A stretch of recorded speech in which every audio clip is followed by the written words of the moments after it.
reflection session.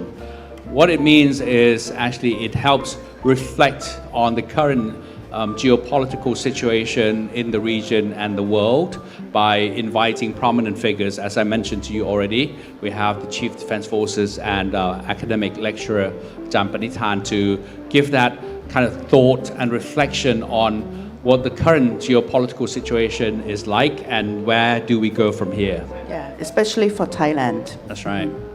So in just a short while, we have the members of the panel to proceed into the room. We'll just have to wait for a while.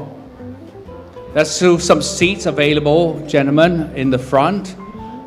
For those of you ยังมีที่นั่งอยู่ด้านหน้านะครับทางด้านขวามือของผมก็มีอยู่หลายที่นะครับ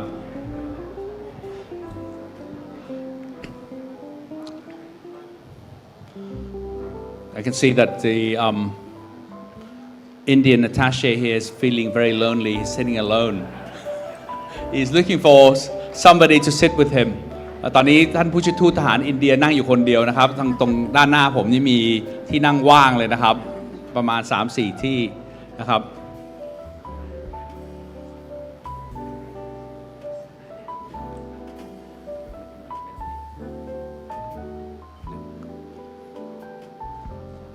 แต่วันนี้ถือว่าเป็นเซสชั่นที่น่าฟังนะครับแล้วก็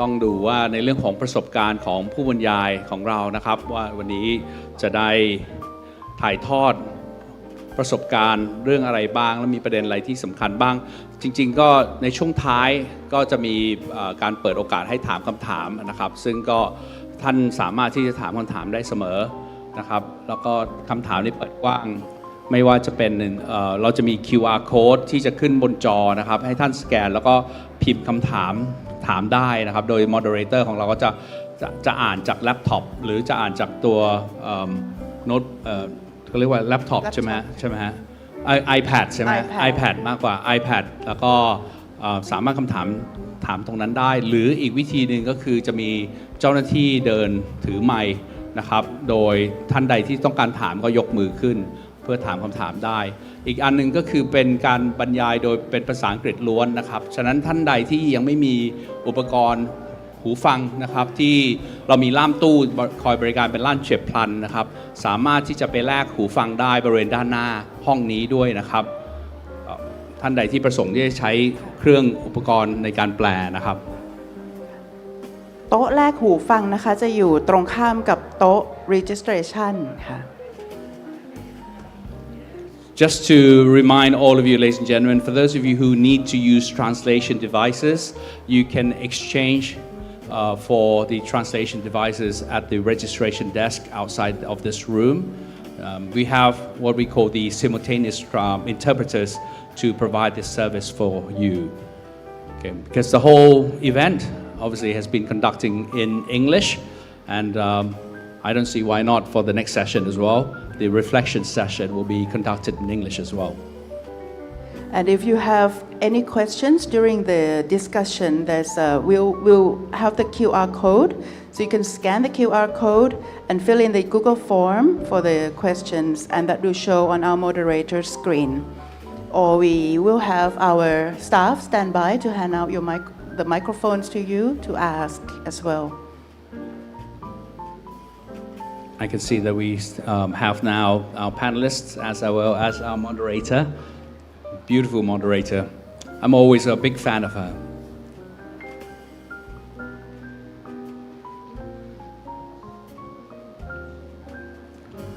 Just to make sure that we have everyone into this room, because we don't want you to miss out this session, because it's very important and very intellectual session, if you like. So I hope that the past 2 days has been very fruitful and beneficial. It was very rich, yes. Thought-provoking, that's the key word that we actually covered almost of the security issues that is going on. That's right.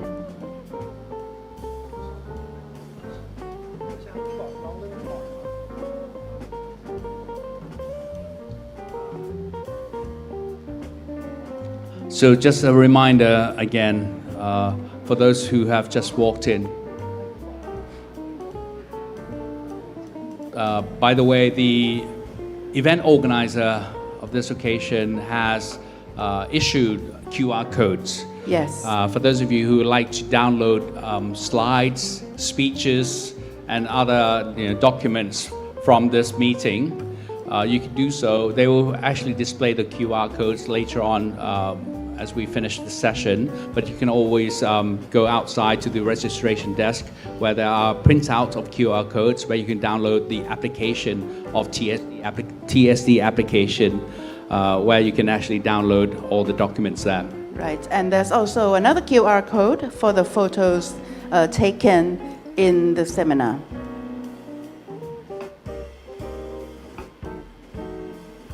Wow, all of a sudden the room looks so small because of our interested participants here.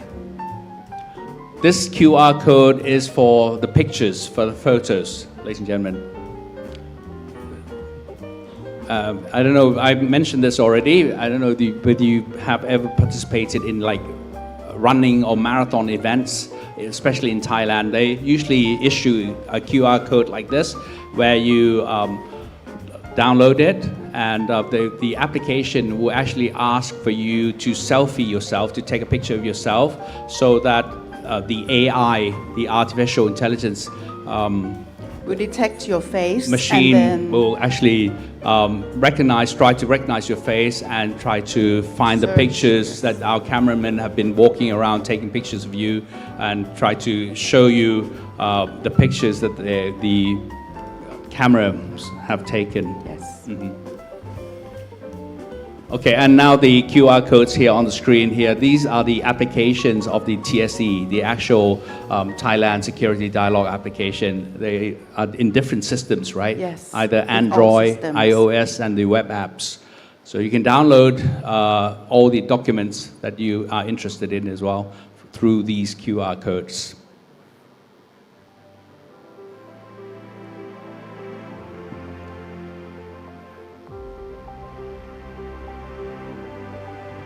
And I think in the QR codes, in the apps, there's an evaluation form as well. We'd like to ask you to help us out in trying to make the meeting better for next time. So if you can help fill in the evaluation form in the application and send it to us so that we'll try to improve our service, our organization of this event next time.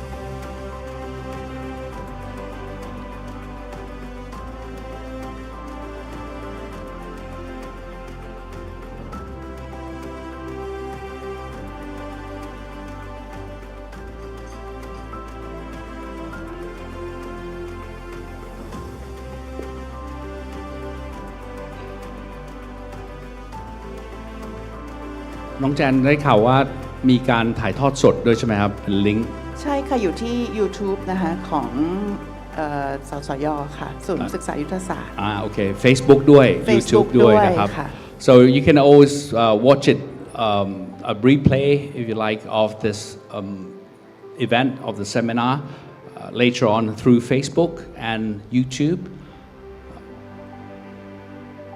We'll provide you the links later on if you like to watch the rerun of this event.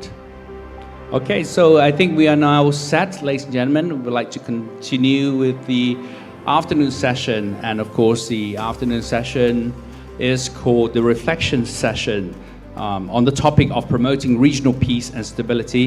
Where do we go from here in the case of Thailand? And we have prominent personalities to actually give the speeches as well as to run this program. So let's meet all of them on the stage, ladies and gentlemen. We have the honor to invite General Songwit Nunpakdi, our Chief of Defense Forces, to the stage together with Associate Professor Dr. Panithan Watanayagon on the stage, as well as the beautiful moderator standing behind us, คุณนัทธา โกมลวาทิน to conduct this session ขออนุญาตเรียนเชิญทั้ง3ท่านนะครับ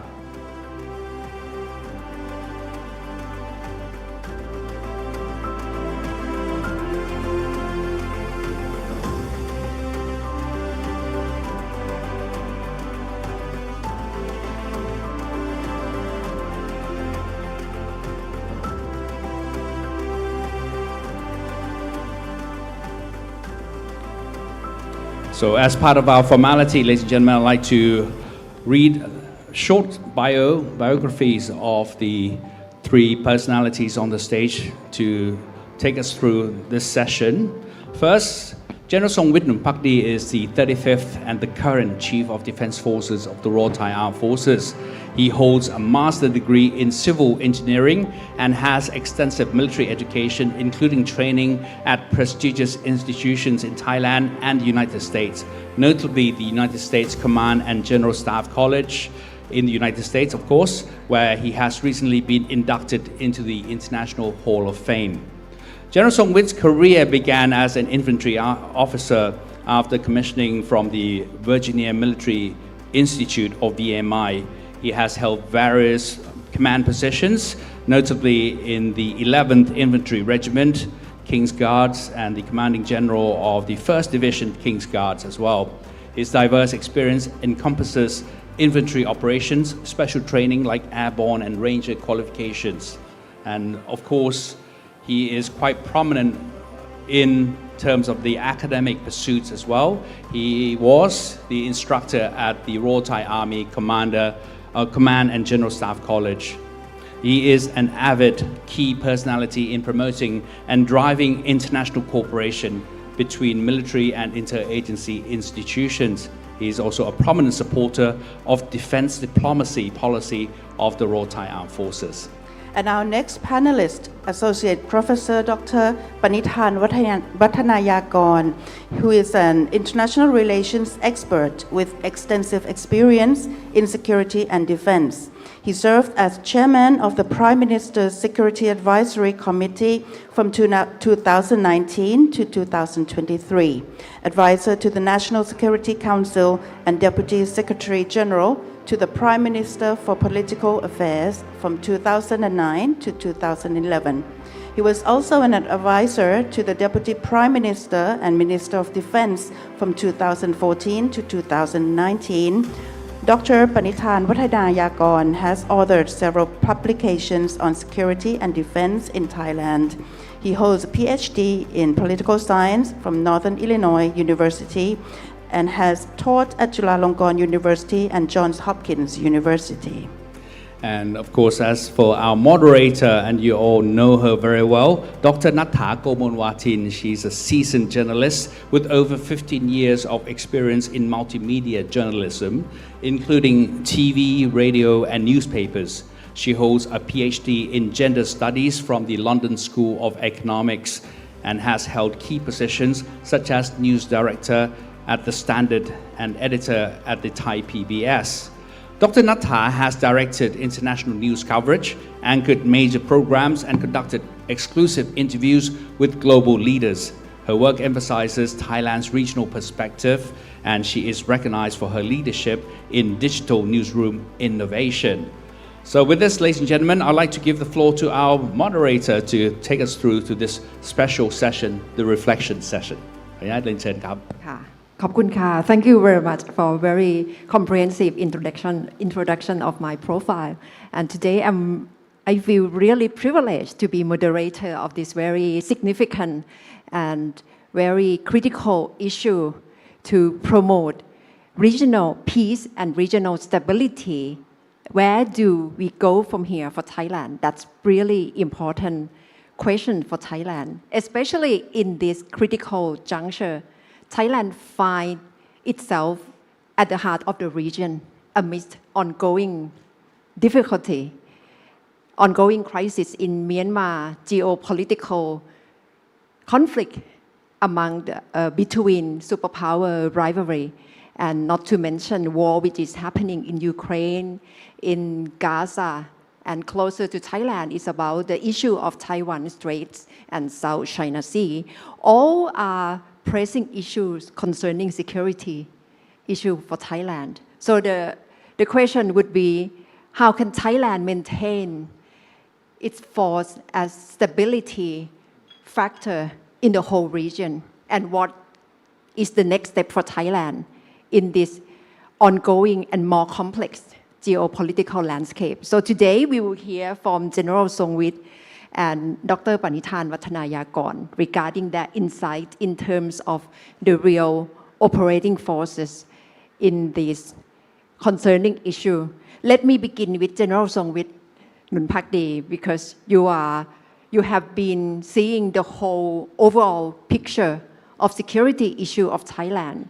So today we will hear your view about your perspective of where should Thailand go next from here regarding security issue. So please join me in welcoming General Songwit Nunpakdi.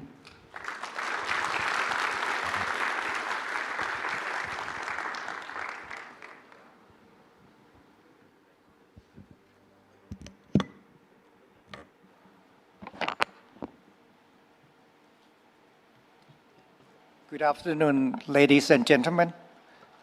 It's an afternoon after lunch, so I know from my past experience it's very hard to entertain you, but please keep your attention to Dr. Panithan, who will say something more smarter than me. My background is not in academia, as you know, but I'm very happy to be here today because I'm among my partners and colleagues, especially from the Attaché Corps. They are my comrades in arms and my bands of brothers, and we have to solve what we're going to do today together always. It is an honor to be back on this stage, especially alongside Assistant Professor Dr. Panithan Wattanayakon and Kunatha, whom I deeply admire for a long time. Before diving into today's session, I had the pleasure of engaging with several key leaders in this seminar and learning from the event's organizer that this inaugural gathering has sparked many fruitful discussions. This reflects the significant engagement and networking this event has fostered among leaders, academics, and policymakers in the defense and security sector. Building on this momentum, I'm excited to share my perspective on Thailand's path forward in promoting regional peace and stability. Let us start by examining some of the critical reality and challenges Thailand faces, which are pivotal in shaping our regional landscape. Following this, I will explore actionable strategy for Thailand to effectively contribute to our shared goals of regional stability. First and foremost, as we all agree, one of the main drivers of security in this region is the geopolitics between great powers. Many activities and forms of cooperation related to the competition between great power are apparent within the region, whether in form of the new convergence, common development, or unity of armed forces. This dynamics, however, could create difficulty for small regional countries such as Thailand, which they have to make decisions. When they have to make decisions, Moreover, we cannot overlook the impact of internal conflict within the countries in our region. These conflicts often have spillover effects that disrupt neighboring countries, transcending physical boundaries. But these conflicts do more than just spill over. They spill out hardship, spilling out animosity, spilling out instability to human security for both countries. Such turmoil worsen human security issues, including economic, social, environmental, health, and human rights concerns. Additionally, internal conflict create ungoverned area of safe haven for green zone activities, such as scamming center, human trafficking, and drug trades. These challenges often test traditional method of resolution, particularly when addressed alone.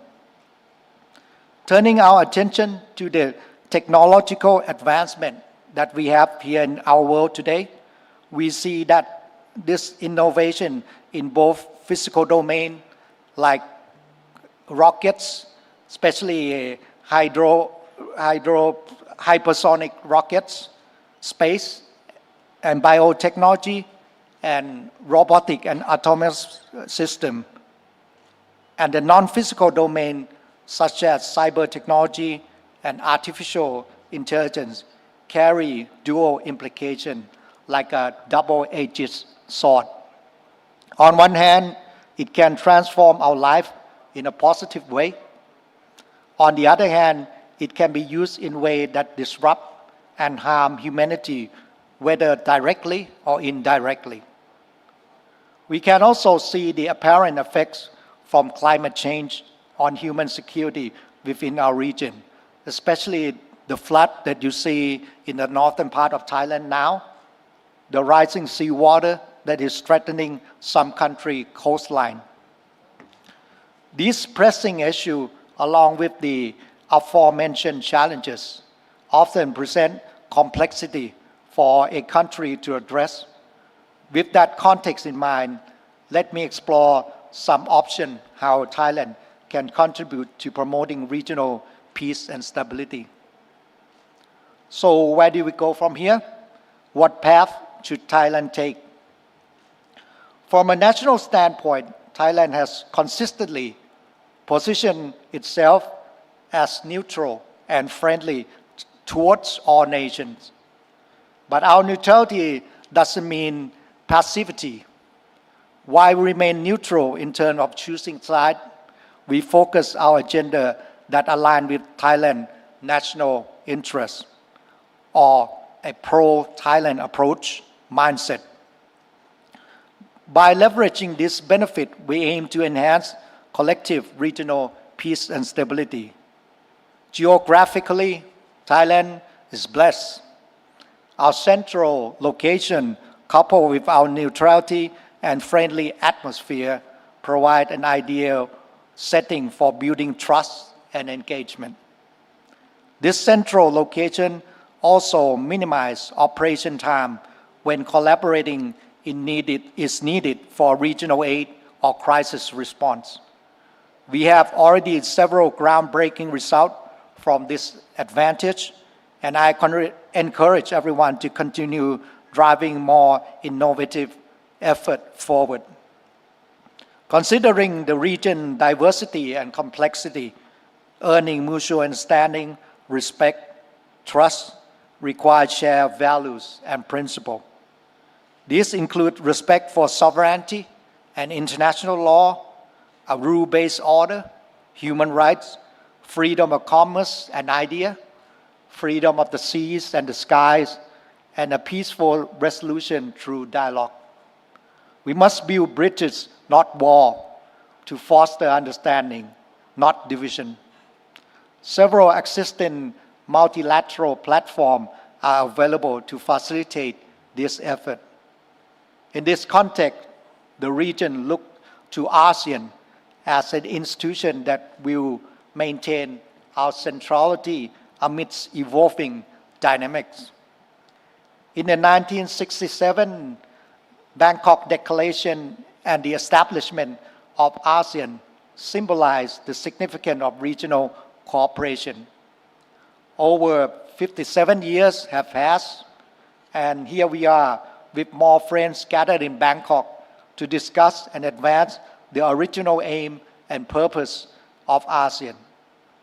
For our regional peace and stability, I firmly believe that our strong support for the ASEAN centrality and its effort to build a rule-based, people-oriented regional community is not just a choice, but is a necessity.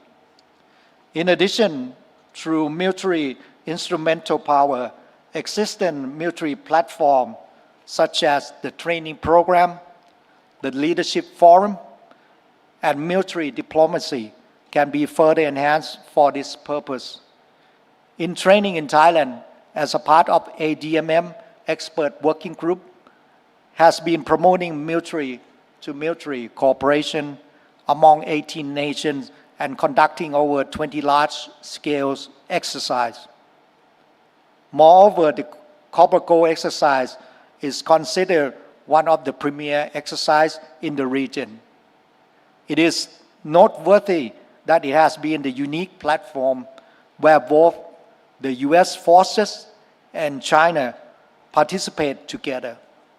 I can see significant potential for such multilateral training to foster connectivity and trust building.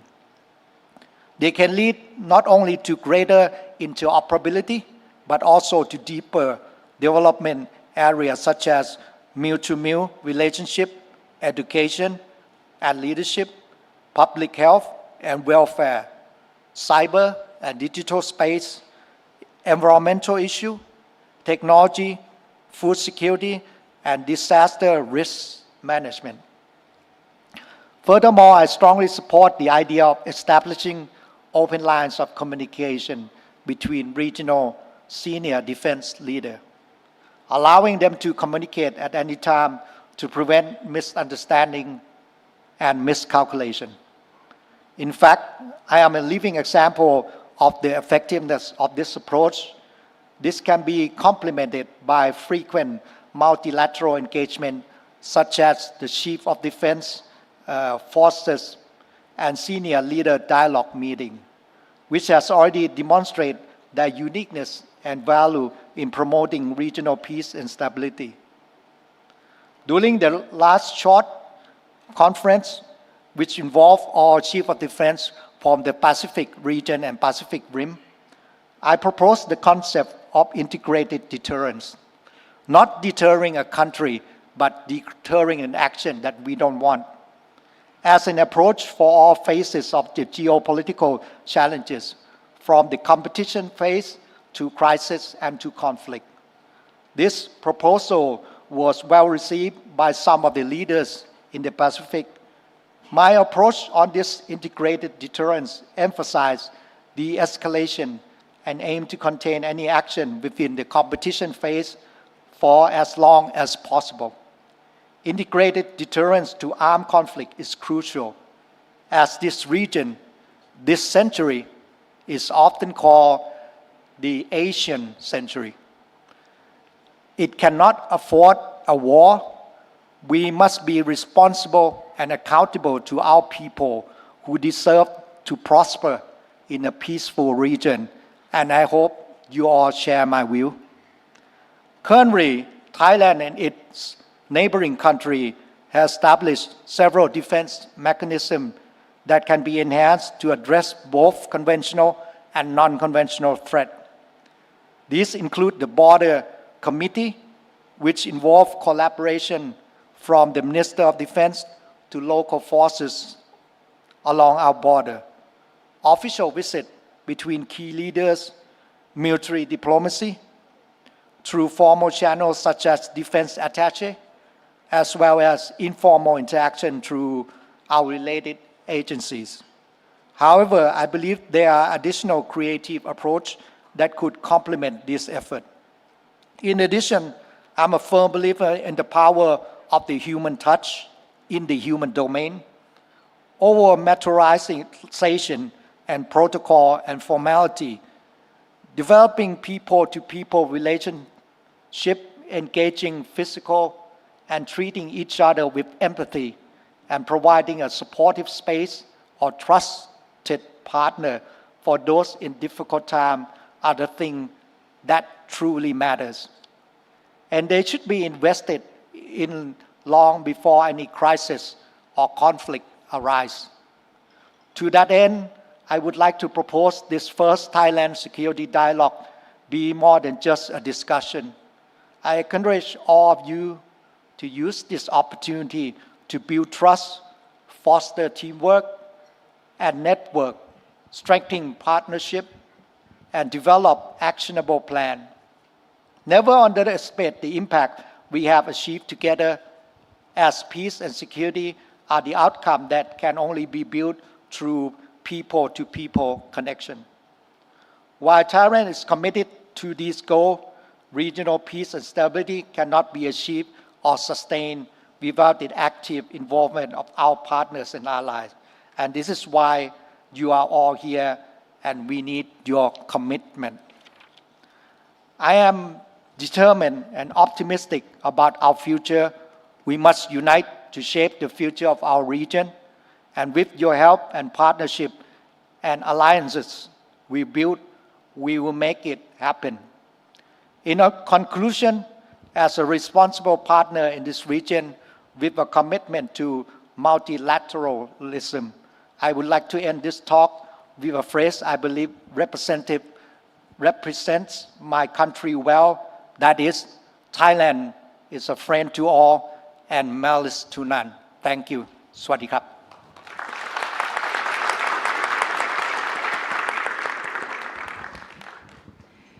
Thank you very much for the speech by General Songwit, reflection of the 5 keynote speakers in the past 2 days of this very important session of Thailand First Security Dialogue.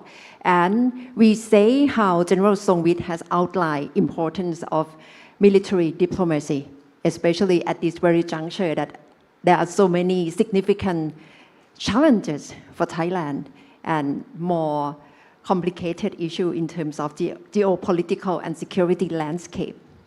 So next, let's hear from Dr. Panithan Wattanayakon to give your insight for security issue for Thailand.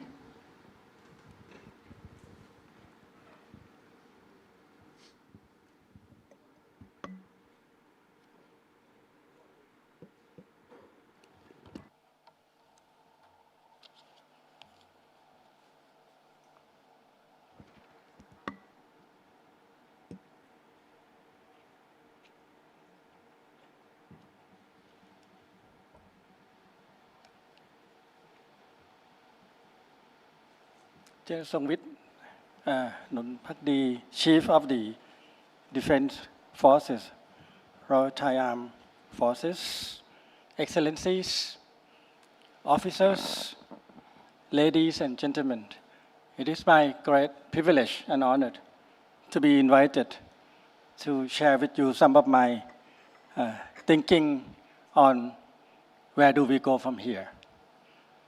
First, I was planning to talk about the general perspective, overall situations. But as I walk across this hall and listening to General Songwit, I think we have a good idea already, seeing experts and listening to many interesting ideas that for the first time, some of the ideas just being presented here by him. I think I'll just go to the last session of my presentation. And then we'll begin.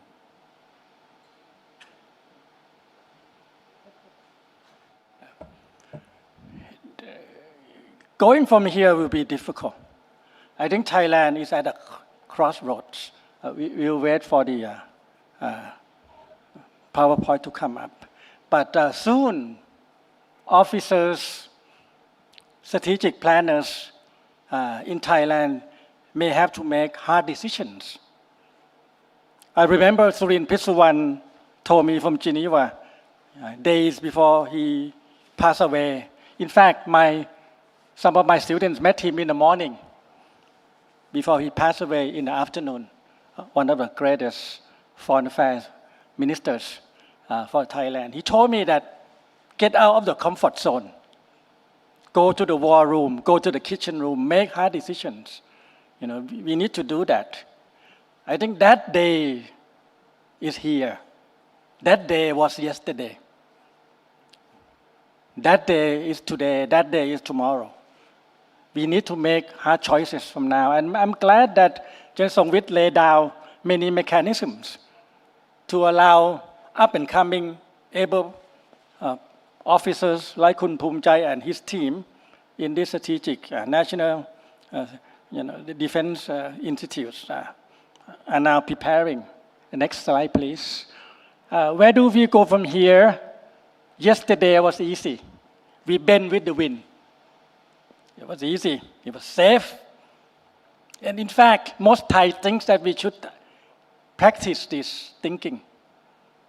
In fact, in my international relations classes, they still teach about this bending with the wind. I hope one of my ex-students, who's now a prime minister, will not use this one anymore. You see, I have 2 ex-students who became a prime minister. This is the second one, not the first one. Presently, I think we move away since 1997. I think I was called in to serve Prime Minister Chuan Lik Pai as a defense minister. His first speech at the National Defense I wrote. I can claim that because I myself wrote it. It was not a team yet. Gladly, after that, there's a good team from Defense Department.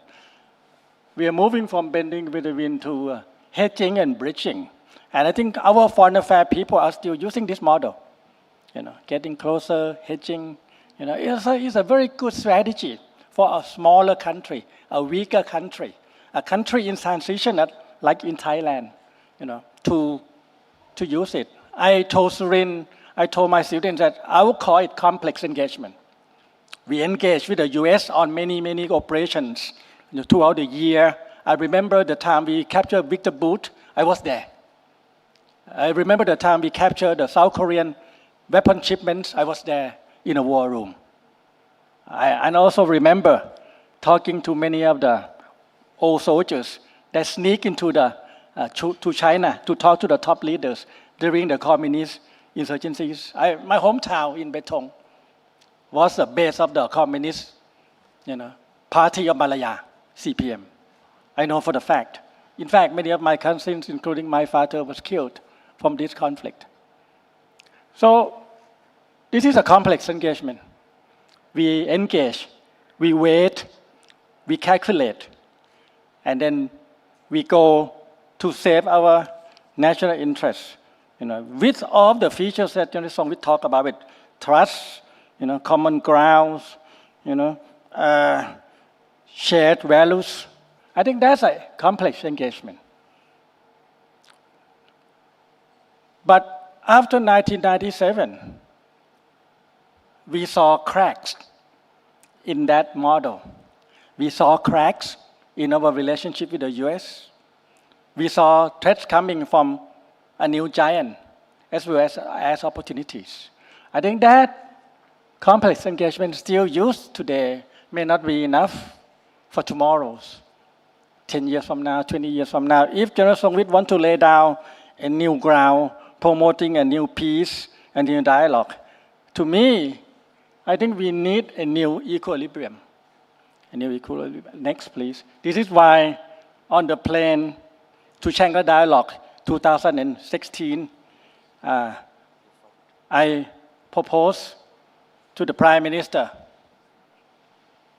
can we shift to a new thinking? The Minister of Foreign Affairs proposed one idea, can we upgrade it? I flew with him on that day to Shangri-La Dialogue. In fact, I was sitting at the Shangri-La Dialogue, invited my Sean Shipman and my friend Tim Huxley since the beginning, 21 years ago. Can we shift it?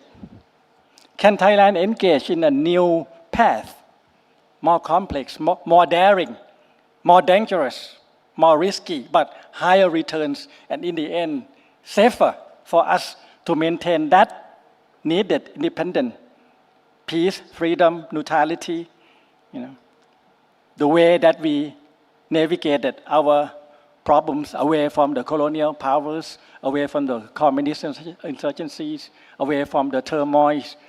Can we do that? If we can do that, then these are the new, perhaps, mechanisms and foundations, principles that today General Songwit talked about it. But my question is how we can put it together and be understood. I don't think most Thai understand it, but I think Vietnam do. Listening to us 8 years ago to this year, I think Vietnam now achieve a new equilibrium. You see top world leaders flying to Vietnam, engaging. They're safer today. Vietnam, to me. I could be wrong. You can disagree. But if this is a new path, you need to help us to put in a new formula for Thailand to be a common ground, to be a safer place, where, and this is already happening. Talks about Middle East between superpowers are conducted here. Talk about Iran was conducted here in a limited way. Next slide, please. Okay. We tested this, my good friend Kavi at the end of the hall told me that this is the first try, strategic new equilibrium for ASEAN. We came up with our own idea, Thailand-led Indonesian, implemented the first AOIP, the ASEAN Outlook on Indo-Pacific. If it's true, honest, and successfully implemented, I think we can navigate through rivalries using ASEAN as a new strategic equilibrium. I think that is also the first try. Of course, charming. I just talked to the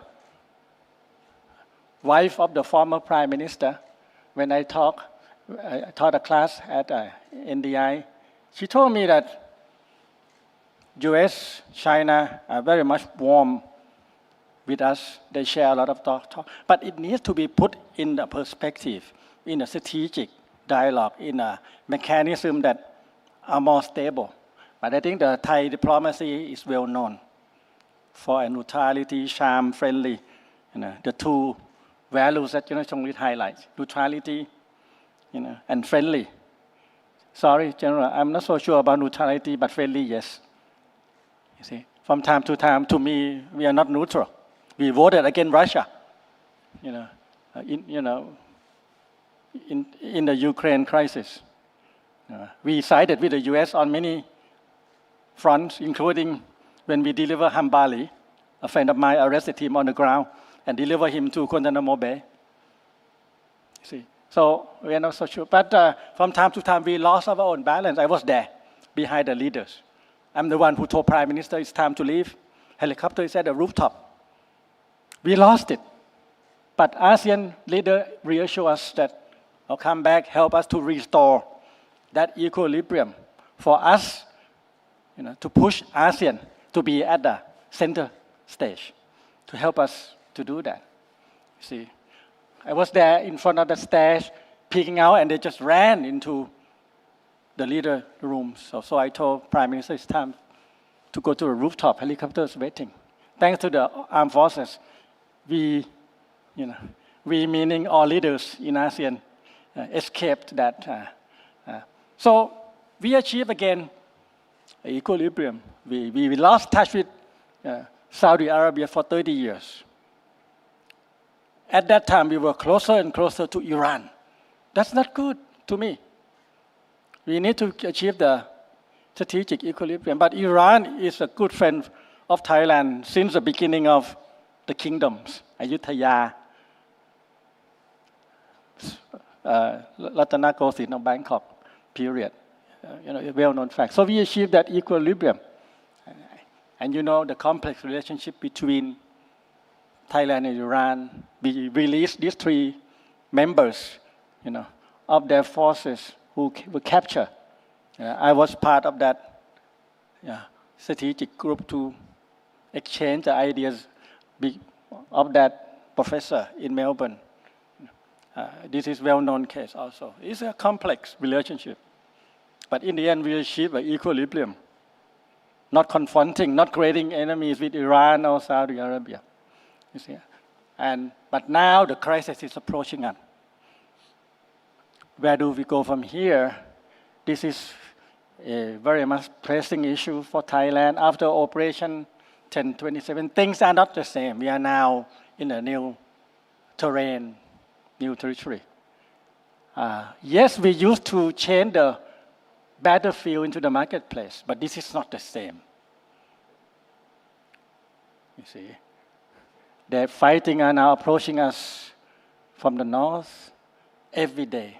In fact, I would argue, fights are now inside Thailand because of these groups are also live in Thailand, 17 armed groups. So it's now time to rethink about this issue also. We try our best to engage in talks and met with a lot of worries, concerns, misunderstanding. I was part of the coordinators of that 1.5 track 2 years ago. It was blamed that Thailand is moving away from ASEAN. In fact, it's not. We value ASEAN centrality. We value stability for all. Things that General Songwit talked about it. This is not just for Thailand. In the end, we propose a humanitarian corridor, a small beacons of hope for suffering people. We need to continue that. They interviewed me in Myanmar language. I think some of you can read it. I'll end with this picture. A good friend of mine, an ex-permanent secretary of Singaporean ministry. He himself said we did it right. Most Thai don't think we hit that equilibrium. We are in a balance. But so it's time for us to engage with the public, with our friends, with our partners, in this region, to recalculate that new strategic equilibrium. You see, it's not going to be easy. There will be a lot of disagreements, debates, but in the end, if we can do it, I think that great wars that coming to us, that people talk about that almost every week now. Big new World War III, big new nuclear wars, big new regional wars. We can push it away, avoid that path. And I think Thailand, Vietnam now holds that key to that strategic equilibrium. And I hope Indonesia, Malaysia, Philippines, and our friends in ASEAN also think the same now. I traveled to Indonesia last year.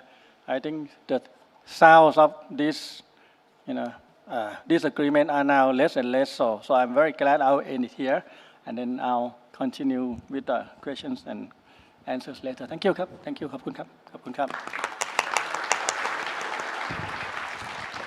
Thank you very much, Dr. Panithan Wattanayakon, for his insightful analysis of walking us back to the past, challenges for Thailand, and what we did right, what we did wrong.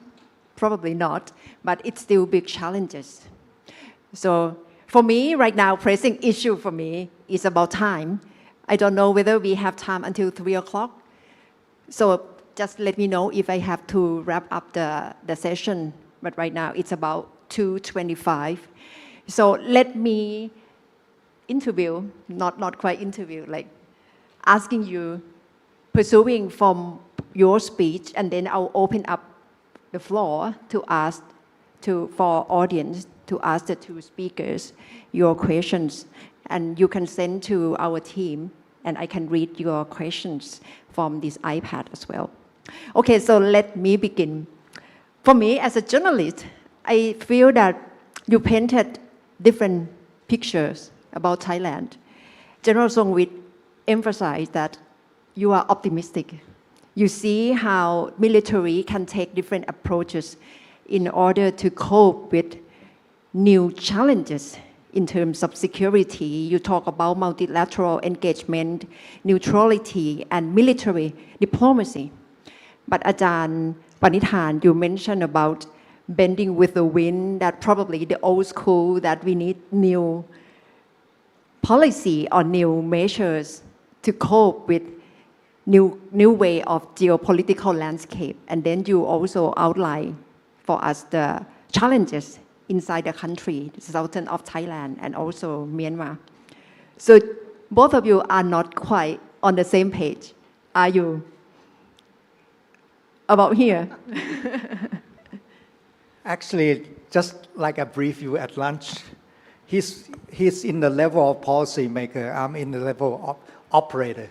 But I think we're on the same page. You know, as an operator, you need to see the bright side of it. You need to have trust in your comrades who are a lot in this room helping me. And during my 11 months, I did two big things.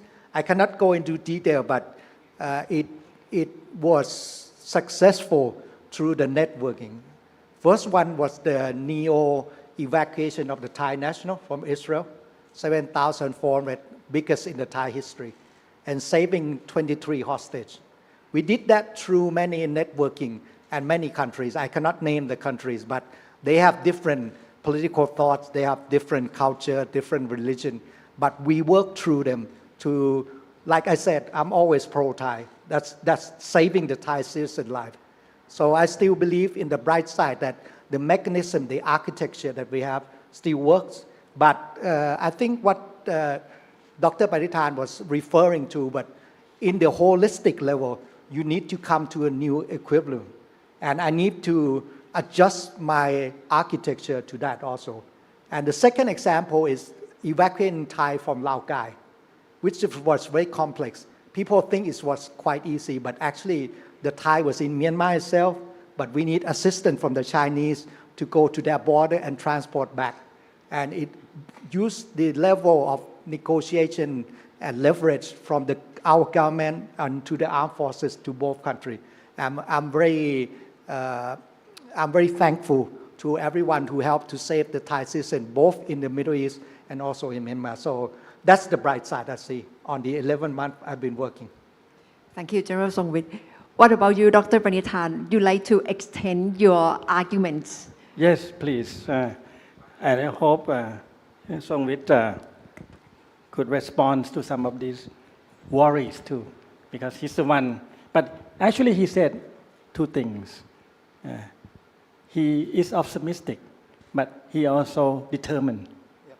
He says he's determined and optimistic. I hope he is determined to increase our capability.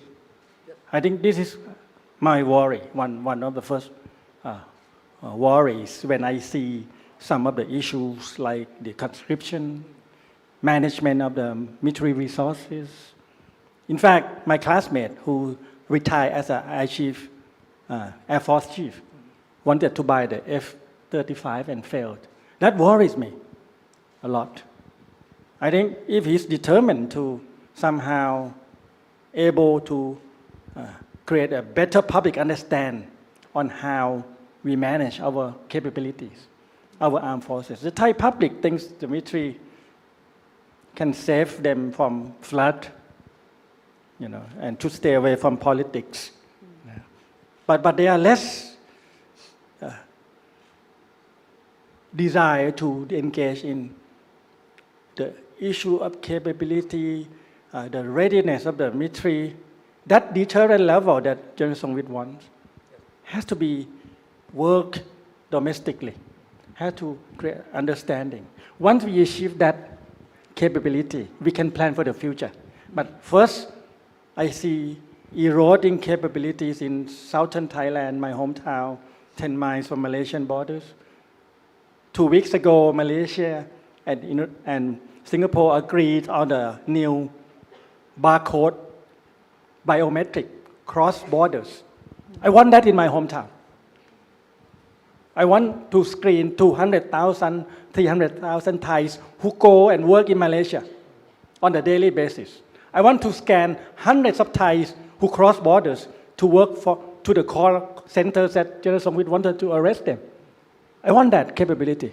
Now, yesterday, the last defense minister wanted to put this system and failed.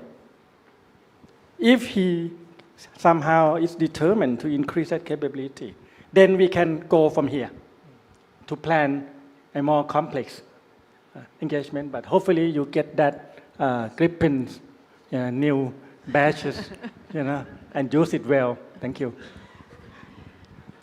to add a little bit. I On totally agree about the improvement or the advancement that we need to make. But what I told you was the actual existential threat that we have. So we use what we have. So in the military, is this we improvise, we adapt, we overcome. So that's what I use. But if you look into the long run, just like he said, we need to improve our military as one of the instrument of power, of the national instrument of power.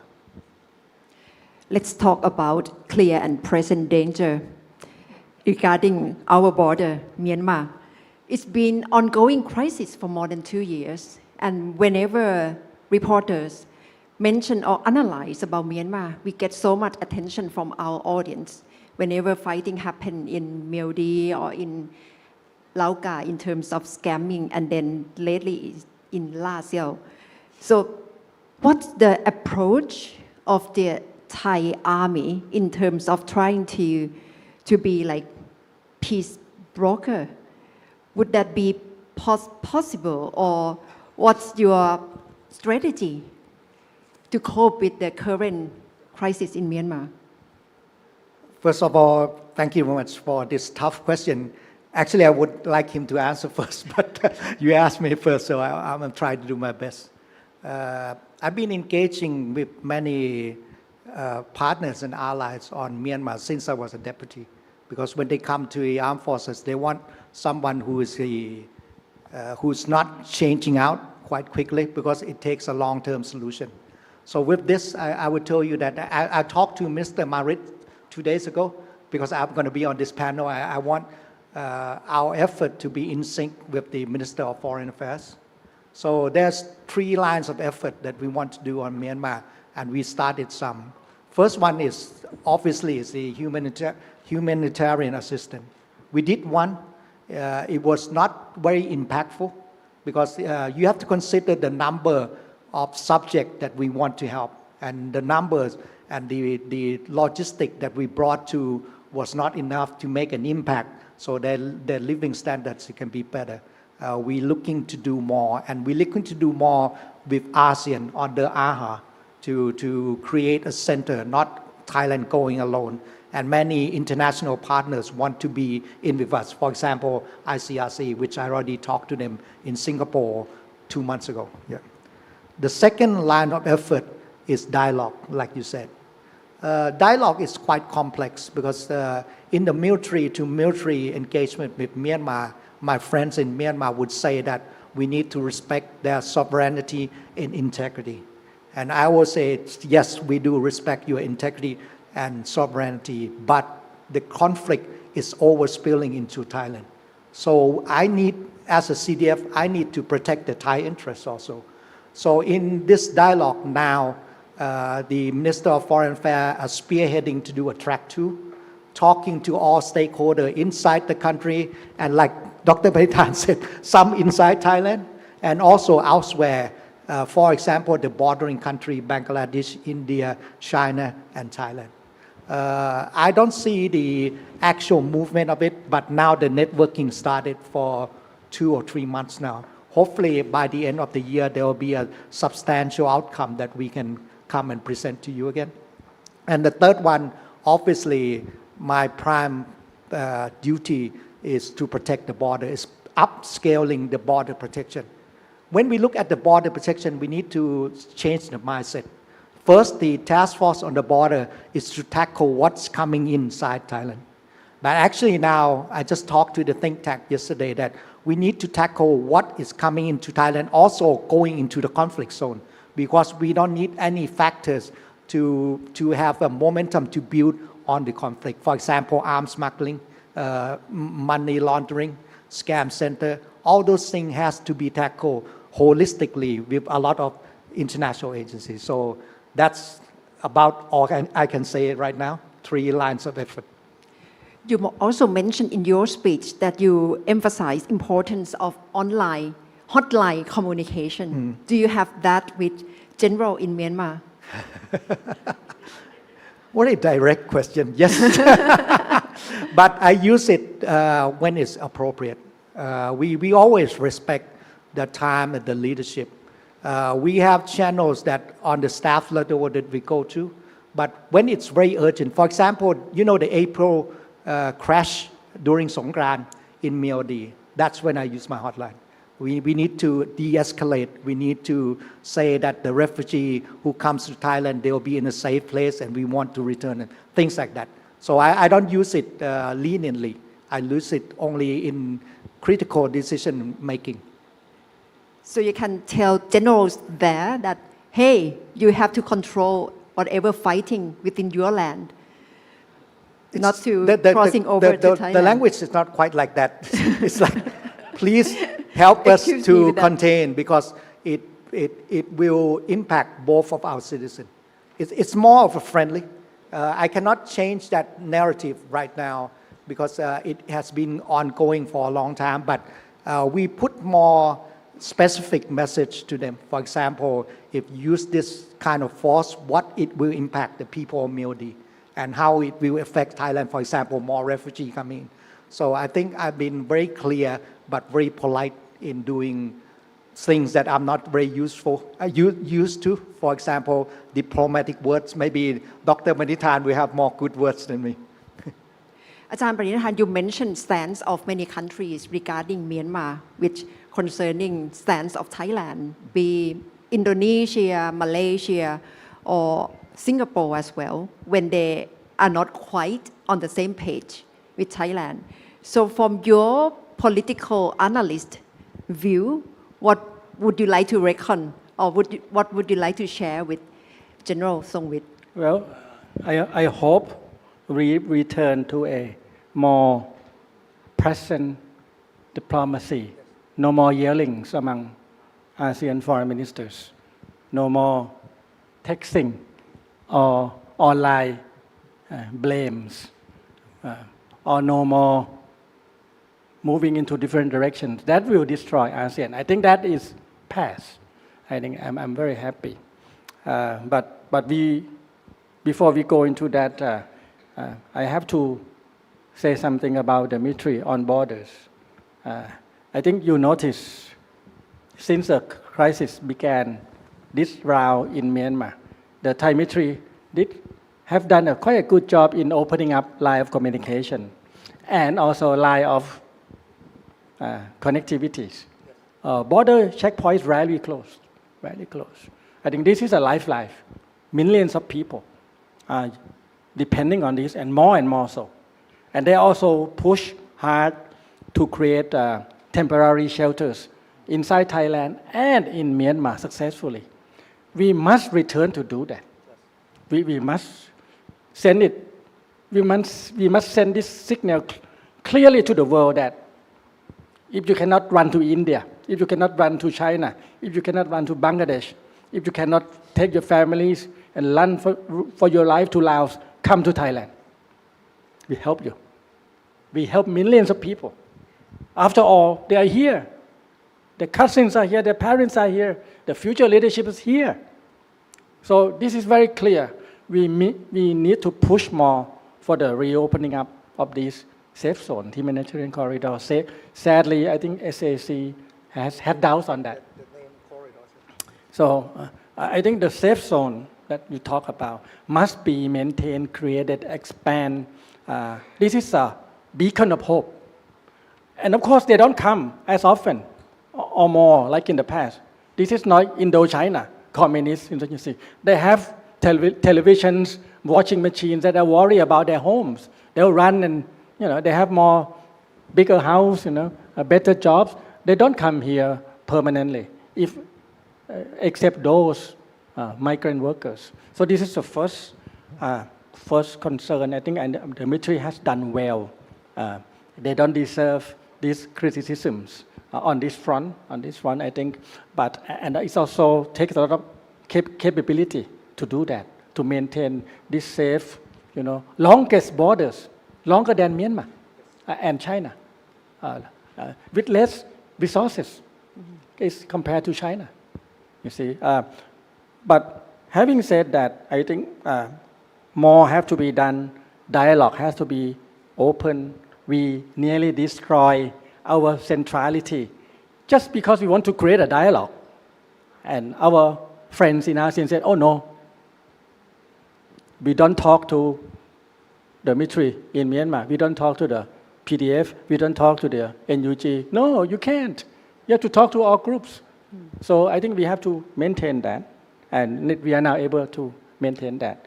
But now the hard part, you have to push for the ceasefire. You have to.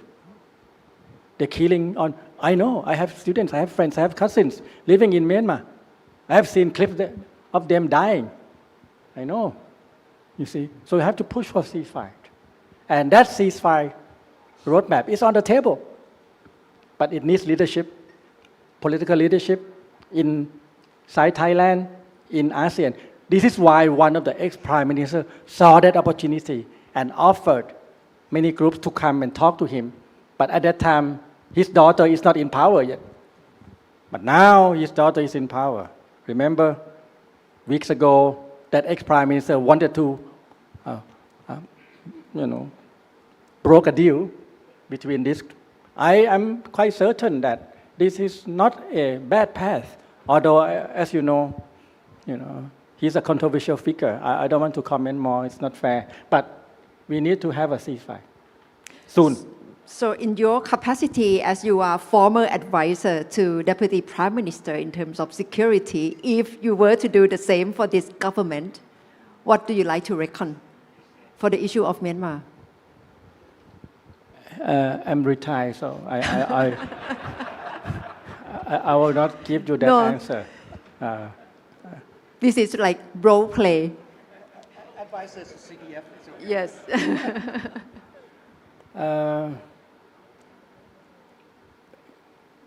To do this, you need to recalculate your equilibrium. Yes. I think a lot of great leaders make mistakes. When I have an opportunity to see some of the interesting documents, as an advisor serving 5 prime ministers. I think Mr. Putin made some strategic errors, regarding Ukraine. I think history will tell you that. I think the U.S. is making some strategic errors regarding China. But, they're smarter than us. I think the SAC, the military, committed some strategic errors. And you cannot go back and change it. To move forward, you need to address that. You need to fix that. But it's not going to be easy. I once was sitting talking to Mr. Lee Kuan Yew for hours when he came here. He's only interested in what mistakes I made. But who dare tell him?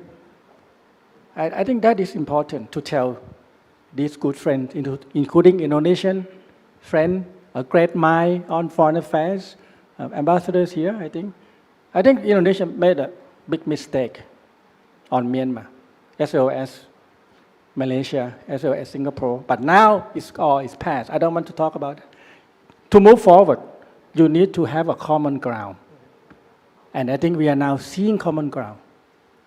Only PDF and NUG is now more difficult to deal with. You need to deal with them. I don't blame them. They are on the winning side or momentum is with them. They don't like to talk anymore. They don't like to negotiate. So it's up to us to force them to go to that negotiation table, officially or unofficially, track 1, 1.5, or 2. But they need to work on that ceasefire soon. If former President Trump comes back to office, I'm not so sure about Ukraine future. Once that war subsided, once Israelis finished with Hezbollah, I don't know, Iran is months away from being a nuclear country. And that's done, you cannot do anything anymore. Proxy war will come back to Myanmar. And at that time, we don't have time anymore to do anything. So we have just a few months, hopefully years, I don't know. General Songwit can tell you how many. It's his job to calculate that, to tell us so we can be prepared how many months, how many years before the real moment come to Myanmar. So what should be the next step for Thailand in the next month or so, like a few months? You mentioned that Thailand or countries of ASEAN can open space for negotiation, ceasefire, dialogue. But can Thailand do so, be neutral ground to maintain neutrality, like the stand that General Songwit just mentioned? Yes, probably General Songwit, you can touch upon this. What should be the role of the army or security stakeholders in doing so? What's the possibility? Right now, I'm studying many models in how to do that, to support the Minister of Foreign Affairs, because we cannot do it alone. It must be holistic. It must have the international diplomacy power to do it also. But myself, I went to Cox's Bazar, Bangladesh, and talked. My team just went to China on the south of the border with Myanmar and talked with them how they negotiate, how they try to stop the violence in China. So I really don't have the silver bullet for you yet, but we are getting there. We are talking to the partners. Can I tell you an anecdote? I went to Cambodia, and there's a win-win monument in Cambodia. And to my surprise, there was a sculpture of General Shawalit, General Sonchai, General Wichit Yaship. And I realized them that neighboring countries can help a country with a civil war to stop. But it's not only Thailand. Back then, Vietnam also was involved in it.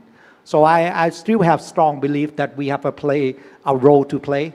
And maybe 3 months from now, when I meet you again, I will come with a more tangible line of effort. But right now, I'm just studying how they're doing it on the border. But we need to do it. I totally agree about ceasefire, because especially on our border with the existent state that we have on the border. Can I Sure. expand more? Yep. I think you retire this year or next year. I'm thinking about early retirement, but the minister said they'll stay on 1 year more. Sir. Okay, well, you still have time. One of the difficulties about that ceasefire is China. I mentioned PDF and UG. That's the most difficult challenge, but it's doable. But the second difficulty is China. China, of course, worries a lot and negotiated on the ceasefire themselves a few times and failed. So you need to talk to China. You need to bring China in. Not like this, not like in Chan State. No. China needs to be more committed, more open, not to support this parallel state. And now they're moving closer to Taki Lake, to our borders. And that will be a problem. So you need to bring China in. You need to bring, of course, first, you need to talk to the spiritual leader of the NUG.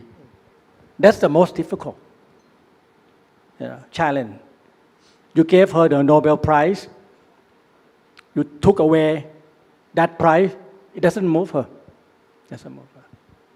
She doesn't listen to you. But she listened to many Thais. She listened to her good friends who are Thai.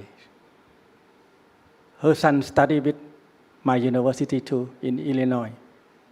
I know who she listens to, but very few. You need to make sure NUG, PDF, and Washington.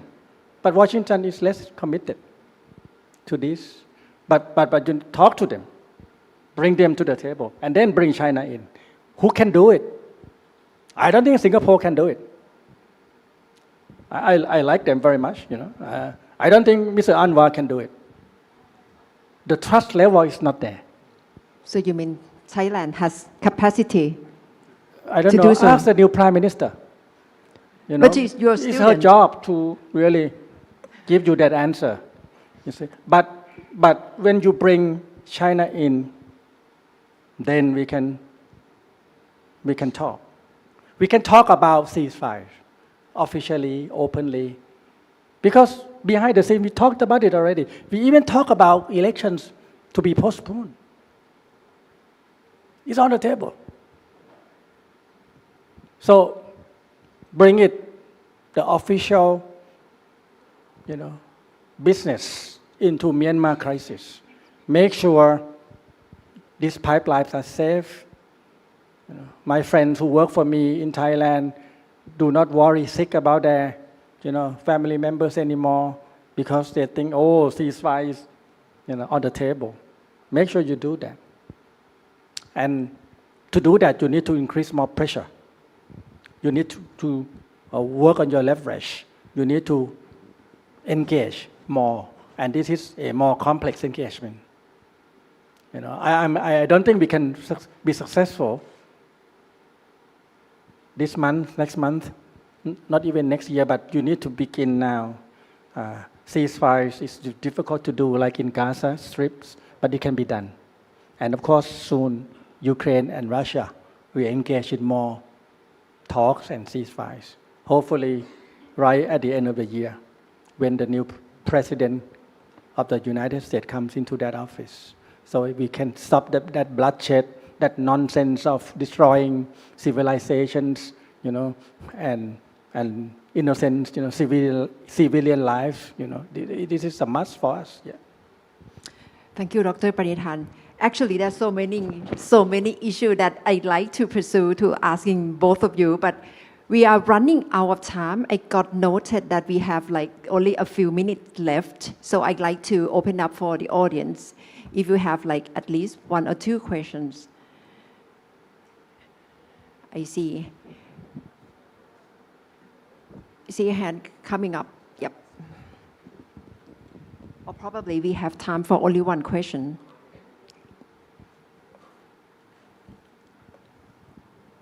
Thank you very much. Is it on? Okay, thank you very much. My name is Tammy Sharp. I am with the United Nations High Commissioner for Refugees, and in particular with General Samwit. I think I'm one of those multi-institutions that is here today, and notably one of the few humanitarians in the room with a lot of military on that. But this is a very important topic, and for the last 2 days we've heard a lot of discussion about things that have been talking about how to bring out peace in Myanmar. And I just want to underscore how incredibly critical and important that is. Thailand has been hosting people from Myanmar, Burmese refugees for decades now, and many of them, there's a lot of despair. When I've talked to the youth in the camps, you can hear them where they're just like, I don't even want to be associated with Myanmar anymore, and how do I go forward? So these conversations are critical, and we welcome them. There was a lot of points made even yesterday, recognizing the refugees, recognizing the ongoing human rights violations, the violations of international humanitarian law. And today, I even heard the general speak of the need to promote international law on that front and rule of law and the empathy. And here and looking at what could be in a new equilibrium and a way forward, I just want to kind of flag refugee law. This can be a way to kind of help. I think Thailand definitely, as was stated, there are people who need to flee. There are people as that, depending on how that goes forward, peace will not be brought about immediately on that point. And in that interim, we need to find ways to protect people. And granting access to territory is an immense way to protect people on that front. So thank you very much. Thank you. The issue of refugees. Thank you very much for your question. Nice to meet you again. Actually, I learned about the refugee from you because you're from UNHCR. I voiced her concern about the number of refugees unregistered in Thailand, fleeing violence. I'm no expert in the refugee law, but I promised her to my commitment as a chief that I will approach the NSC to look, NSC National Security Council, which I'm on the board of NSC, to look into the real existent threat or human security threat that is along the border, not the numbers reported, but the real actual factual numbers that is on the border. So I'm still on that line, ma'am, trying to do it with NSC. Can I? Sure. Madam, you are from UNHCR? Oh, okay. Okay, thank you.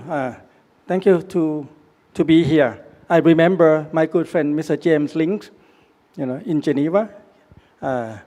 He was here earlier. In fact, he was here during the crisis at Site 8 between Thailand and Cambodia and Laos. Millions of people coming here. I think the problem here is that, as you would agree, we have some capacity problem with Thai agencies. And we have some even more pressing problem with coordination between Ministry of Interior, Defense, NSC, and others. Come and help us more, I think I'm trying to say. But there is no lack of commitment.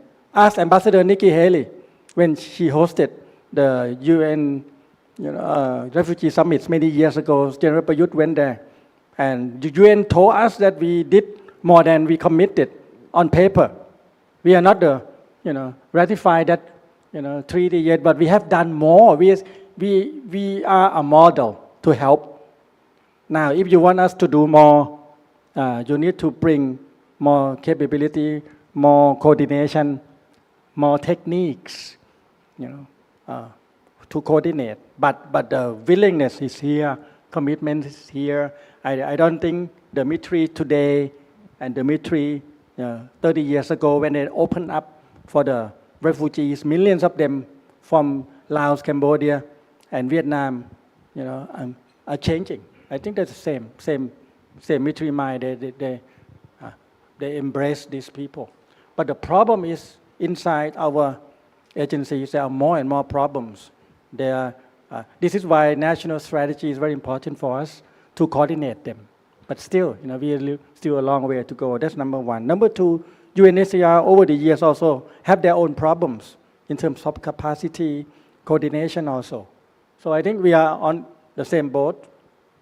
You see, 100,000, 90,000 Myanmar refugees or Myanmar displacement persons that we call are waiting to be transported back. We need to negotiate now. But now the timing is not all right. Before the problem took place, we began to send some of them back. We need to go back and to look at this, but it's going to be more difficult. Can ASEAN, like in EU, take some quotas? Malaysia, where's Malaysia? One of the richest countries. Where is Singapore? Can you take 200,000? 100,000? Singapore, please? Can we take quotas to take these, people to stay there? I think we need to work on this new formula to make sure that our ASEAN friends are now able to shoulder. Can we have more commitments, more money, or at least more understanding? Thank you. Thank you, Dr. Pranithan. So unfortunate that I have to wrap up this session, and I'm sure we have a lot to discuss more. At least we see Myanmar is the pressing issue for Thailand, and then when we discuss more, we can see the landscape of geopolitical tension can also relate to the issue of Myanmar.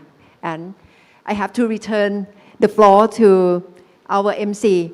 Thank you very much for General Songwit and Ajahn Pranithan. So ladies and gentlemen, just give a big hand to all our panelists, please.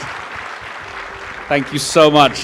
Thank you so much to all our panelists for their very insightful and, of course, very intriguing thoughts and ideas. Of course, we now understand some of the pressing issues that we need to address, and these have been highlighted by our panelists here on this occasion. And now, of course, as part of our formality, we would like to present tokens of appreciation to our panelists. So again, we would like to invite Chief Marshal Pumchai Lek Suntarakon, our NDSI, the National Defense Studies Institute Commanding General, to present the gifts. to our panelists, please.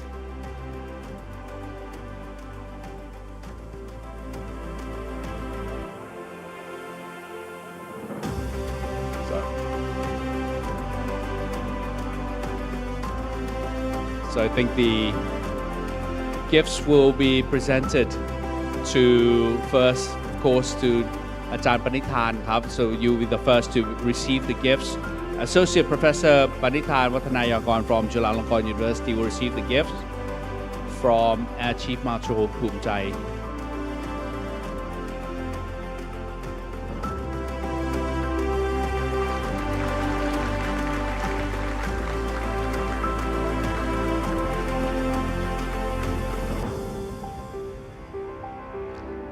Very memorable plaque, and I could ask for the next person to receive the gift. Dr. Natha Gomonwati, now a beautiful moderator.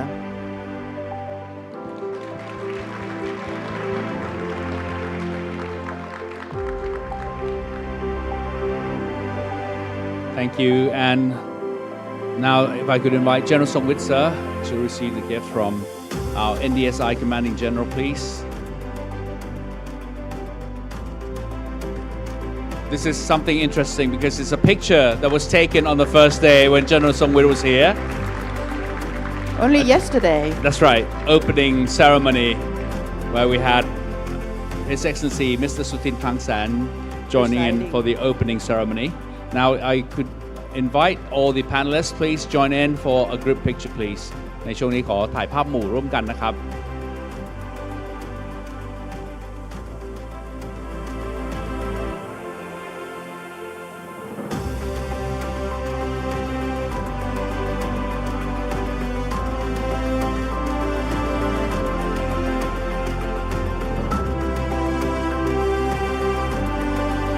The likes of videos using state-of-the-art technology here for our seminar. So once again, a big round of applause, please. ขอบคุณครับ ขอเสียงปรบมือด้วยครับ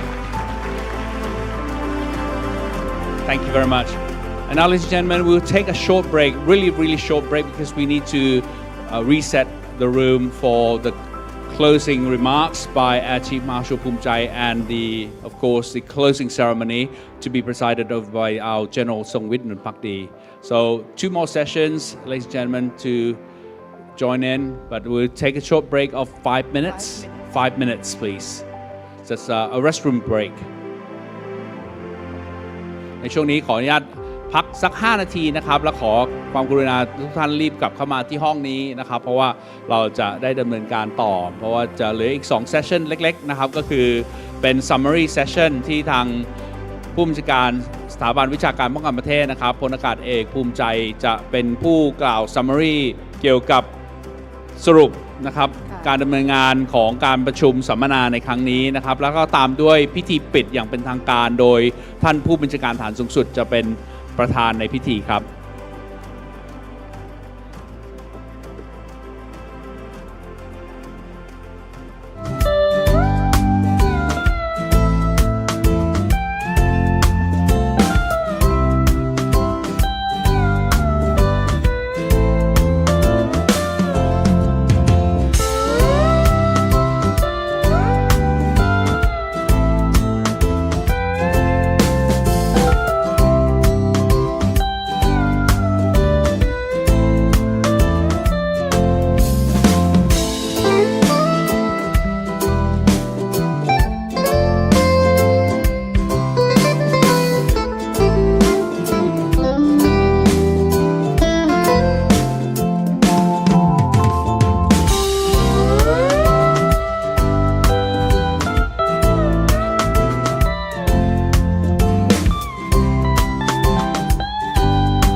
welcome back once again to this grand hall as we near the conclusion of the Thailand Security Dialogue 2024. We would like to invite now our Air Chief Marshal Phumchai Lek Suntragon, the Commanding General of the National Defense Studies Institute, to provide a summary of our discussions of the talks that has been taking place in the past 2 days to all of us ขออนุญาตเรียนเชิญท่านผู้บัญชาการสถาบันวิชาการป้องกันประเทศครับ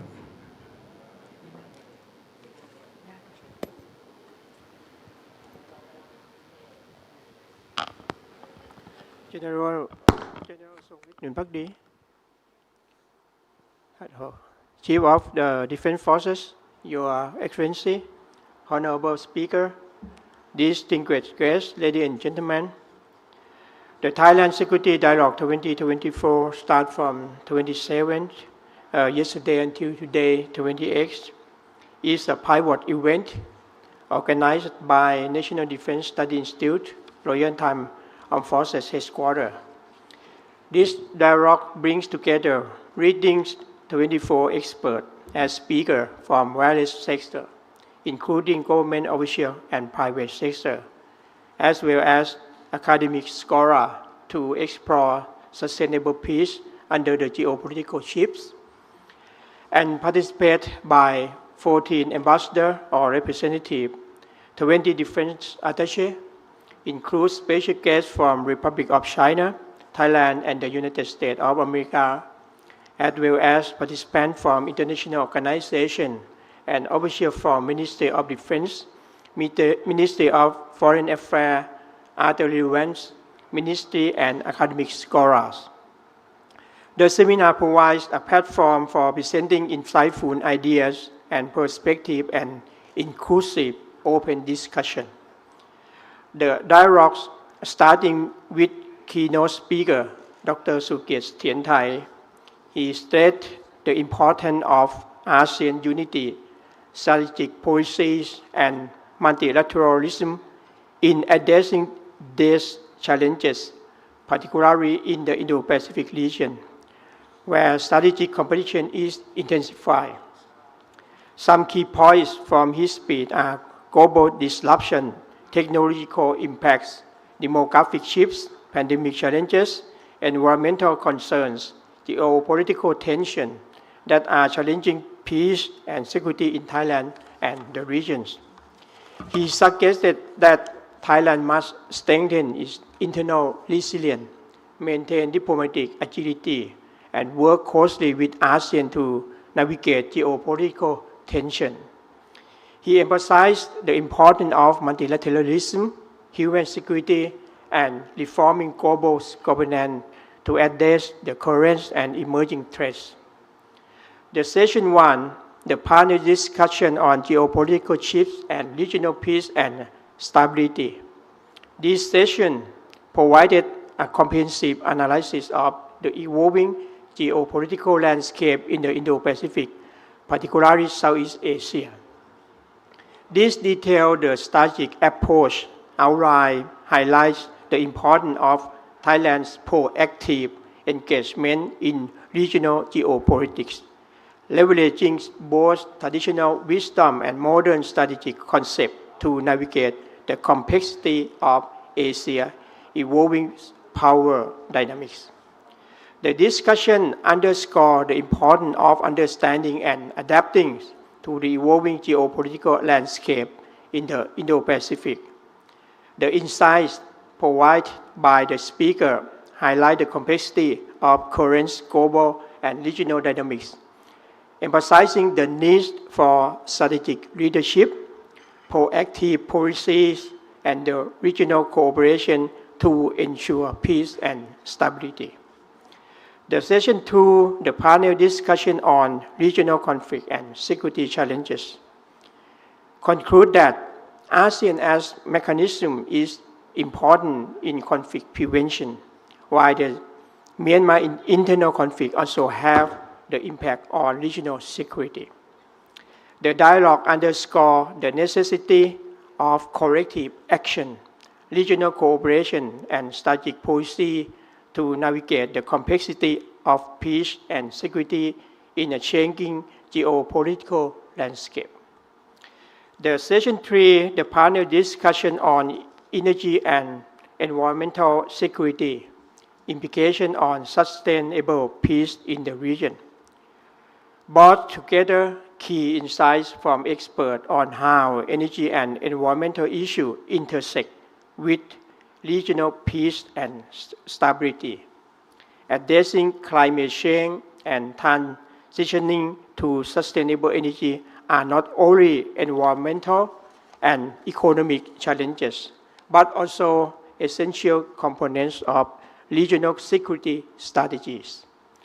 The presentation underscores the need for comprehensive and collaborative approach to tackle these issues, emphasizing the importance of integrating climate consideration into defense planning, fostering regional cooperation, and developing innovative solutions to ensure a stable and sustainable future for Southeast Asia.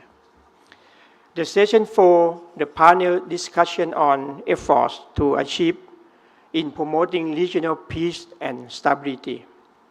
This session underscores ASEAN's integral roles in promoting peace and stability in Southeast Asia through strategic initiative, diplomatic efforts, and collaborative peacekeeping operations. The contribution of individual member states like Thailand and Indonesia are vital in advancing these efforts. The panelists state the importance of ASEAN collective approach, including innovative diplomacy, flexible peacekeeping partnership, and the crucial involvement of women in peacekeeping. Looking forward, ASEAN commitment to regional cooperation and addressing emerging challenges will be the key to sustaining peace and stability in the region amid geopolitical shifts. The panelists highlighted on ASEAN role in stability. The ASEAN centrality can ensure stability and peace across Southeast Asia. Key historical initiatives like the Japan Declaration, the ASEAN Food Security Reserve, and the ASEAN Free Trade Area Agreement have been crucial in promoting regional security. And Thailand's contribution, with Thailand as a founding ASEAN member, Thailand has significantly contributed to this effort. In mediating regional crises, Thailand's strategic diplomacy underscores its pivot role in fostering regional cooperation. And the session 5, the panel discussion on food and health security, strength or weakness for ASEAN.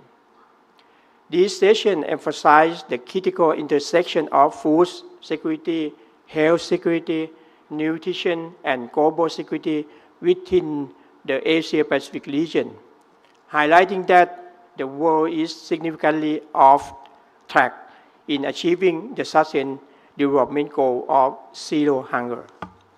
The panel discussed the challenges and opportunities surrounding food security in Southeast Asia, a region known for its rich biodiversity and significant contribution to global food production.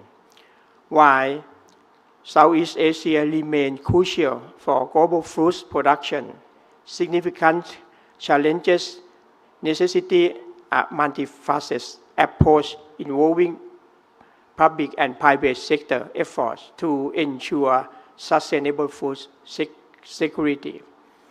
This discussion underscores the complex landscape of food and health security in ASEAN, identifying both strength and vulnerability. Addressing these challenges requires concerned efforts across sectors to ensure a resilient and secure future for the region. In conclusion, the atmosphere of the Thailand Security Dialogue 2024 is vibrant and engaging, characterized by a high level of enthusiasm and intersection among participants. The event fosters an environment where attendees feel comfortable sharing their insights and asking questions that keep participants actively involved throughout the event. In terms of success, the seminar achieved its primary objective of discussion, emerging trends in the geopolitical competition that affect regional peace and the way forward for achieving sustainable peace under this circumstance. Actually, I plan to invite colleagues from Nagasaki Atomic Bomb Museum, where I visited in May this year, to talk about the value of peace and the negative effect of nuclear weapons to local people in Nagasaki during the World War II. But unfortunately, they cannot join us today. But fortunately, I have found the interesting performance that I am so very impressive. So I invite the group of students to show the choir performance which they have performed on the 2nd of July at the National Memorial, National Defense Study Institute, Royal Thai Armed Forces. So I invite them to perform again today for us, for all of us. The meaning of the song is about we are different in terms of perspective, thought, and belief, but we share the same goal for peace and free from suffering, which will make us become unity in diversity. Please listen to the choir performance from Mathayom Sangkit Vittaya Bangkok School with the song named Harmony for a Peaceful World. Please enjoy. Ladies and gentlemen, a big round of applause for our young voices from Mathayom Sangkit Vittaya Bangkok School.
Once again, a beautiful rendition by the awe-inspiring performance of the students from Mathayom Sangkit Vitaya Bangkok School, ladies and gentlemen. Wow, beautiful performance indeed. And we would like to invite General Songwit Nunpakdi now, the Chief Defense Forces, to join the students for a group photo with them. And Air Chief Marshal Poomjaya as well, being one of the key men in organizing this beautiful event. A very meaningful song indeed, Harmony for the Peaceful World. And of course, joining in, we have the teacher, in fact, the instructor of the school, instructing the choir performance. From the Young Voices. That's right, what a great performance. All right, so ladies and gentlemen, look straight to the camera มองตรงนะครับไปที่กล้อง So many cameras in the back as well กล้องข้างหลังนะครับตอนนี้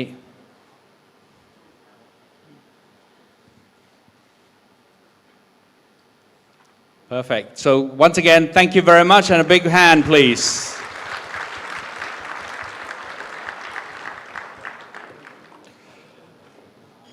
So that actually gives us stage for obviously the last and final session of the day, which is the closing ceremony. And we are very honored indeed to have General Songwit Nunpakdi to chair this opening ceremony, closing ceremony.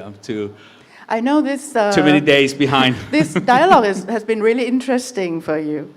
Right. So the floor is yours. Thank you. Thank you. Your Excellencies, honorable speakers, distinguished guests, ladies and gentlemen, I'm very pleased that the Thailand Security Dialogue 2024 under the theme Sustainable Peace on the Geopolitical Shift has come to a successful conclusion. What we have achieved today has not only proved to be a fruitful discussion, but also an excellent friendship in our region. It also highlights the importance of the integration of cooperation and sustainable peace at the regional and global level. I really appreciate the way we share our information and exchange ideas, perspective for the benefit of us now and also the forthcoming future. I hope you all find this arrangement for this visit satisfying. On behalf of the Royal Thai Armed Forces, I wish you all a good health, happiness, and a safe journey home. But can I veer off the script a little bit? I'm very grateful for all the international audience who traveled so far to come here to Thailand. This is the first one in Thailand. It has been a dream of many CDF and made possible by Air Chief Marshal Poomjaya. Give a round of applause to General Poomjaya, please. Also, in every event, I always stress the little people. People gave us food, coffee, electricity, cameras, man. So please give a round of applause to everyone who's helping this event.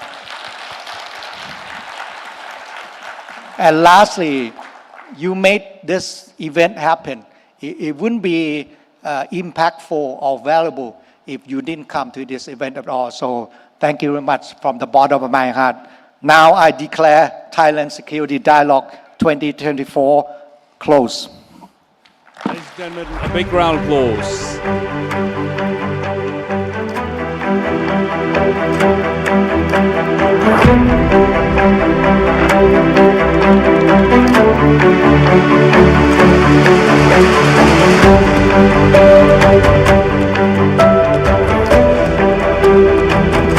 Well, ladies and gentlemen, as the curtain of Thailand Security Dialogue 2024 draws to a close, with the closing remarks by General Songwit Nunpakdi, our Chief of Defense Forces, we would now like to invite the distinguished international guests, namely the attaches, ambassadors, as well as all our international speakers, visitors from abroad to join in on the stage, as General Songwit would like to take pictures with all of you.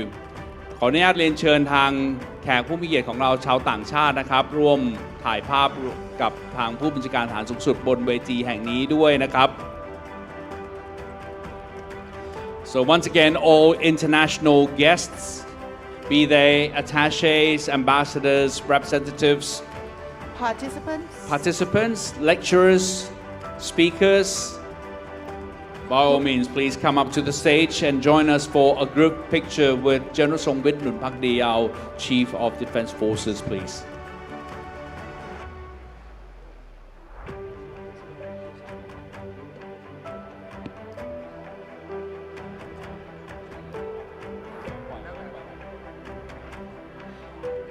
This will be a group picture first. I know that some of you may want to take individual pictures with General Songwit.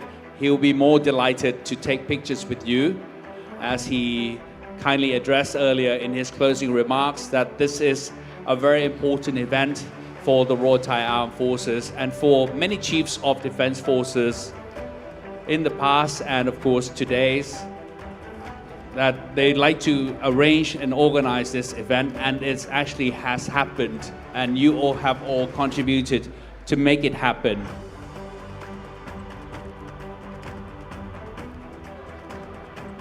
ก็ต้องถือว่าขอกราบขอบคุณทางแขกผู้มีเกียรติทุกท่านนะครับไม่ว่าจะเป็นชาวต่างชาติหรือคนไทยด้วยกันไม่ว่าจากทางกองทัพก็ดีหรือจากทางภาครัฐภาคเอกชนอื่นๆก็ดีต้องขอบคุณมากๆที่ทุกท่านมีส่วนร่วมทำให้งาน Thailand Security Dialogue 2024 ของเราในครั้งนี้สำเร็จลุล่วงไปด้วยดีจนถึงวันนี้แล้วนะครับ And this marks a historical event since it's the first Thailand Security Dialogue, which I hope that it will continue for the next years to come.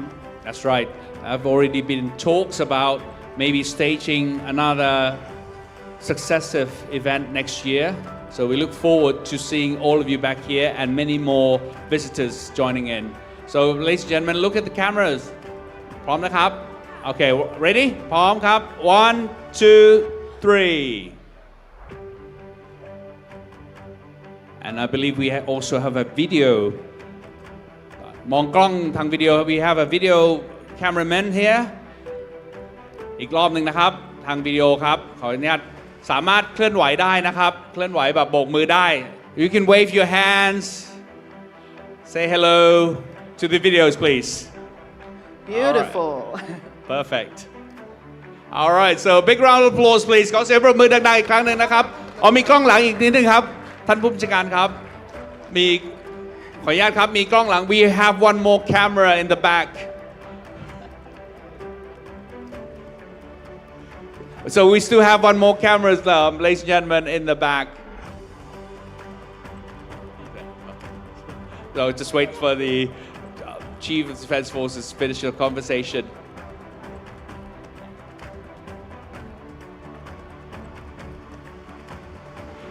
So this has been a great event indeed.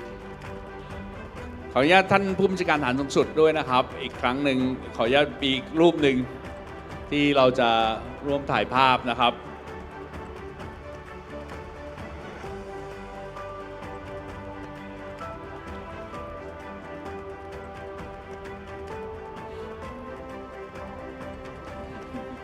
ครับผมเอาละครับต้องกราบขออภัยด้วยนะครับเพิ่งทราบว่ามีกล้องหนึ่งด้านหลังนะครับเดี๋ยว so ladies and gentlemen there's another camera in the back that we need to have take pictures of you ขออนุญาตเรียนเชิญวิดีโอนิดนึงนะครับเอาละครับช่างภาพข้างหลังครับพร้อมนะครับพร้อมไหมครับโอเคครับพร้อมนะครับมองกล้องด้านหลังนะครับ Look at the cameras in the back please ready 1, 2, 3 All right, perfect. So thank you. That's it. That's it, ladies and gentlemen. A big round of applause. A really big round of applause this time. Thank you so much. Thank you.